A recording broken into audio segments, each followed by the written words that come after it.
Hi, my name is Paris Sibbett, and today I will be answering some questions based off of the book called The Body by Stephen King. I'll be answering these questions based off my opinion / my knowledge from reading the book. So let's get started. The first question I'll be answering is, Gordy is the narrator who seems to know the truths of his friends from the distance of writing their story as a grown-up. How does this point of view of the body impact your analysis of the text? Okay, so based off the fact that we know that it was older Gordy that was writing about his younger self and his past, we get a sense of maturity from the older Gordy with the way he kind of pops up in the book. He's almost like explaining himself because he can realize that the things that he done whenever he was younger, some of it seems kind of ridiculous to his older self. We also can see the difference in writing styles or like skills. We get examples of the past writings that younger Gordy has done, and obviously looking at those versus the body, we could see that his writing has obviously improved a lot. Also, we can see wisdom within older Gordy just based off like his age and the reflection of his life during that time.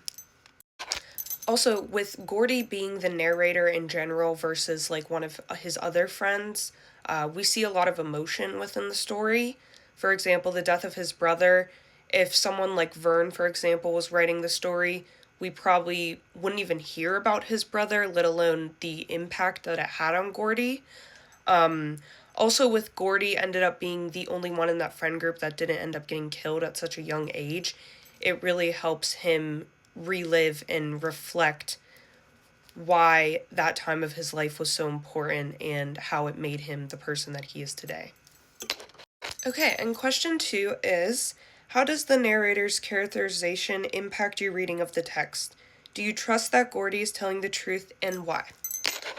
So, with it being older Gordy, that is the one writing the story, he is able to reflect on what he experiences, and I think that really does impact the text because if it was younger Gordy who went home from that adventure and just began writing the story, I think it would have been a lot more childish, obviously, because he was 12, and probably a lot more depressing because of the things that he didn't realize or didn't process as a child that he was able to reflect on and realize more about as an adult.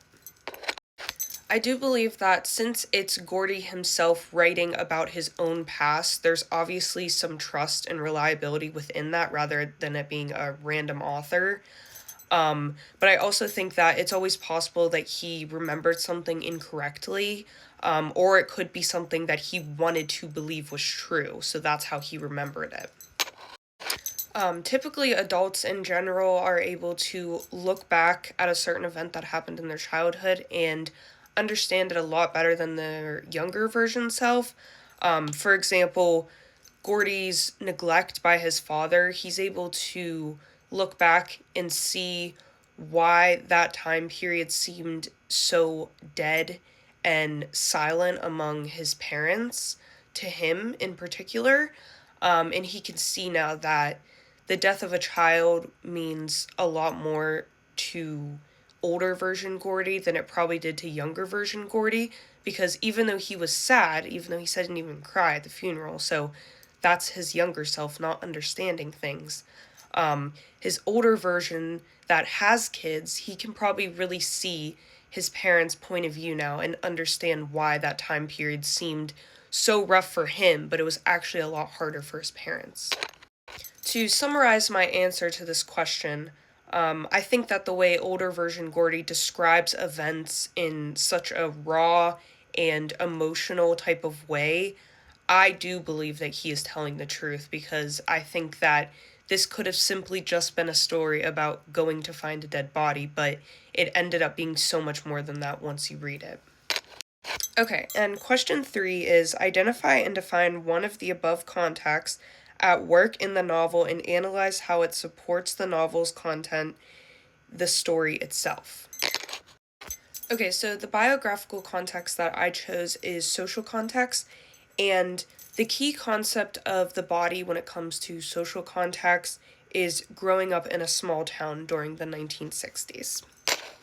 So the setting that we get in this story is the small town of Castle Rock, Maine, and social norms during this time period are very rigid. They're not changing, and the class distinctions are also drawn very sharply.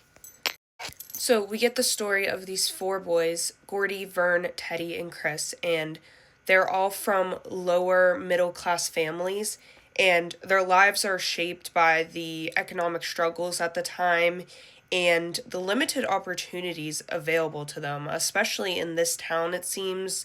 It may just be the time period in general, but an example of these things is we see the boys putting all their change together to get food. So obviously, even though that was a different time period, that amount of money to them was still very low. We can also see that it seems like the only like super big opportunity these boys are offered is college, going to college, taking college courses, which to most people in that lower middle class, that's not even an option because it seems like the schools during this time don't put in as much effort to get people to go to college and, make a living out of themselves. So that's why when it comes to like Chris talking to Gordy, he's like, you got to do this. Like, this is your one chance to like really be something and get away from this town. Another thing that social context helps explain to us is the boys' behaviors and particularly their desire to want to be recognized. They think that finding the body will put them on TV and make them famous, and this desire comes from being in such a small town and almost feeling like nobodies. They think that finding this body will help them be somebody and make it out of the lives that they're currently living. Also, I just want to point out that Chris in particular is a really good example as to how the social status plays in this story, because Chris is labeled as a troublemaker due to the reputation of his family. And even though Chris is actually really smart and has so much potential to go far in life, the way that his family and the social status is looked at to him really brings him down and limits him from opportunities that he could have success in. Okay, and the last question is, what larger statements are being made by using this context? So, social context in the body makes a larger statement about the limitations that the societal structure places on these individuals, especially young people, due to the way that people are looked at based on their class and especially their family's background. This also causes people's futures to be labeled, particularly younger people, obviously, where they're basically either labeled as you're going to make it in life, you're going to go to college, or you are going to be just another person in this town and probably end up like your father. So this book has a really strong emphasis on friendship because this is the way that these group of young boys in the story are escaping from the pressures of their social expectations. An example of this is whenever Chris pulls out the gun and shows Gordy, and they end up having that very special moment where they're laughing and having fun. Chris knows that even though he's probably going to go home and get beat for taking the gun, he cherishes the moment that he has with his best friend, and he's basically saying that it's worth the punishment. The last point I want to make about this question is the journey to find the body is not a physical thing. They're not just going to find a body. They end up finding self-discovery, and in the moment, all four of them are free from the limitations held by their families, and it really makes a special moment for them. That's all, though. Thank you so much for watching.